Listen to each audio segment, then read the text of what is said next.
Example बाईल juice असेल, त्यानंतर पॅनक्रेटिक ज्यूस आहे, त्यानंतर इंटेस्टायनल मधलं जे सक्कस एंटेरिकस वगैरे आहे, त्यानंतर आपलं स्टमक मधलं जे इम्पॉर्टंट आहे हायड्रोक्लोरिक ऍसिड किंवा त्याला आपण गॅस्ट्रिक ज्यूस असं आपण त्याला म्हणतो, त्यानंतर सलावा आहे.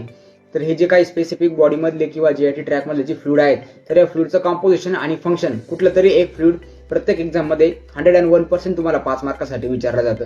त्यानंतर नेक्स्ट जर इम्पॉर्टंट टॉपिक जर बघितला तर त्यामध्ये आपल्या एलिमेंटरी कॅनल त्याला आपण म्हणतो किंवा जे जीआयटी सिस्टम आहे पूर्ण आपली गॅस्ट्रो इंटेस्टायनल ट्रॅक्ट, तर याच्यामध्ये ज्या मुवमेंट्स होतात तर त्या मुवमेंट्सवर एक क्वेश्चन विचारला जातो.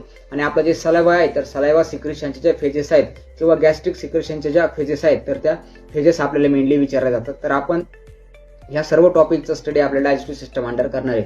आणि हेच काही इम्पॉर्टंट टॉपिक्स आहेत जे युनिव्हर्सिटी एक्झाम आपल्याला परत परत रिपीटेड करत असते. याच्या व्यतिरिक्त कुठला नवीन क्वेश्चन डायजेस्टिव्ह सिस्टमवर विचारला जात नाही.